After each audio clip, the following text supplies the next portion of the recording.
प्रभु में प्यारे मेरे भाई बहनों, आप सबको जय मसीह की। कैसे हैं आप लोग? आशा करती हूँ सही सलामत होंगे। और आजकल उपवास का पवित्र समय चल रहा है। उम्मीद करती हूँ आप लोग भी उपवास रखते होंगे। रखेंगे तो बहुत आशीषें मिलेंगी, इसमें कोई शक नहीं। आइए चलें वचन की ओर। खोल लेते हैं पवित्र बाइबल में से मत्ती उसका पहला अध्याय और उसका 20 और 21 पद। मत्ती पहला अध्याय उसका 20वां और 21वां पद।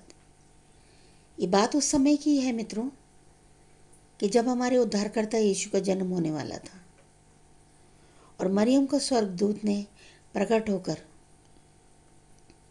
ये ज़हूरा दिया था कि वो हमारे उद्धारकर्ता की जननी होंगी। और ये बात जब यूसुफ को पता चली, जिनसे मरियम की मंगनी हुई थी और शादी होने वाली थी, तो वो बड़ी पेशोपश में पड़ गए। बहुत उनके अंदर लड़ाई चलने लगी, क्या करना चाहिए और क्या नहीं। समाज के मुताबिक ऐसी स्त्री को वो नहीं रख सकते थे जो विवाह से पहले माँ बने। और इसी पेशोपश में वो ये फैसला करने वाले थे कि मरियम को छोड़ दें। लेकिन तभी उनको सपने में स्वर्गदूत ने ये बताया कि जो कुछ भी हो रहा है वो परमेश्वर की ओर से है, इसलिए उन्हें भयभीत नहीं होना चाहिए। और उनकी पत्नी मरियम संसार के उद्धारकर्ता की माँ बनेंगी, जो सारे संसार को उसके पापों से उद्धार करेगा, सारे संसार का उसके पापों से उद्धार करेगा। दोस्तों, यही है मेरा आज का संदेश कि यूसुफ ने स्वप्न में देखा था। उस स्वर्गदूत ने सपने में यूसुफ को बताया था। क्या ज़रूरी था कि यूसुफ उस पर विश्वास करता? कोई ज़रूरी नहीं था। हो सकता है वो अपने ही डिसीजन पे बना रहता मरियम को छोड़ने के। लेकिन दो बातें होती हैं। देखिए, एक तो जो हम आमने सामने देखते हैं संसार में, जो हमें नज़र आता है, मनुष्य का मनुष्य से एक वार्तालाप, उससे किसी मनुष्य ने नहीं कहा था आमने सामने। यूसुफ से स्वप्न में स्वर्गदूत ने कहा था। ये वार्तालाप था आत्मा के साथ। मुंह दर मुंह नहीं बात हुई थी। उनकी आत्मा के द्वार को खटखटाया था पिता ने, प्रभु ने, स्वर्गदूत के माध्यम से। और बस इसको, बात को, आत्मा की आवाज़ को समझने की देरी थी और यूसुफ ने उसको समझा। कितने लोग हैं जो अपनी आत्मा की आवाज़ को, उस पर हुई खटखटाहट को समझ पाते हैं? ये आवाज़ कानों में नहीं आती। ये आवाज़ हमारी आत्मा पे खटखटाने से आती है। प्रभु हमारी आत्मा का, हमारा आत्मिक द्वार खटखटाते हैं। ज़रूरत है बहुत ध्यान से अपने प्रभु की बात को समझने की। यूसुफ ने समझा और बदले में कितनी बड़ी आशीष मिली। उन्होंने मरियम के साथ कंटिन्यू किया, उसको पूरा सहयोग दिया। और क्या आशीष पाई?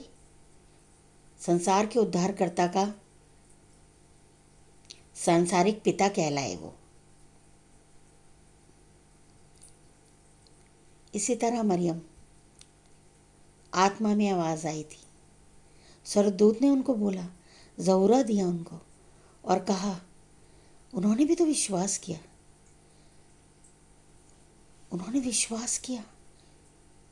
जो संसार में चल रहा था उसको नज़रअंदाज किया और प्रभु की आवाज़ को पहचाना, उनकी मर्ज़ी को जाना, उसको अहमियत दी। और क्या कहा? मेरी ज़िंदगी में तेरी इच्छा पूरी हो। ऐसा ही हो मेरे जीवन में प्रभु। एक्सेप्ट किया उन्होंने खुदावन की मर्जी को, और बदले में क्या आशीष मिली? ये बंद आंखों का विश्वास है। ये वो विश्वास है जो आत्मा से टकराता है। अगर हम उसे समझ लें तो वो आशीष हमें मिलती है जो सांसारिक आशीषों से बहुत ऊपर होती है। मरियम को क्या आशीष मिली? संसार के उद्धारकर्ता की माँ कहलाई वो। आप इब्राहिम को देखिए, बस प्रभु ने कहा और वो अपने बेटे को लेके चल दिए बलि चढ़ाने। मैं समझती हूँ ऐसा वचन में तो नहीं लिखा, लेकिन शायद उन्होंने अपने मन में तो ये सोचा होगा बलि से पहले कि ऐसा नहीं हो सकता कि जिस प्रभु ने मुझको वंश आगे बढ़ाने की बरकत दी है वो मेरे वंशज को मार दे, उसकी बलि मांगे। सोचा तो होगा मन में, और विश्वास भी किया होगा।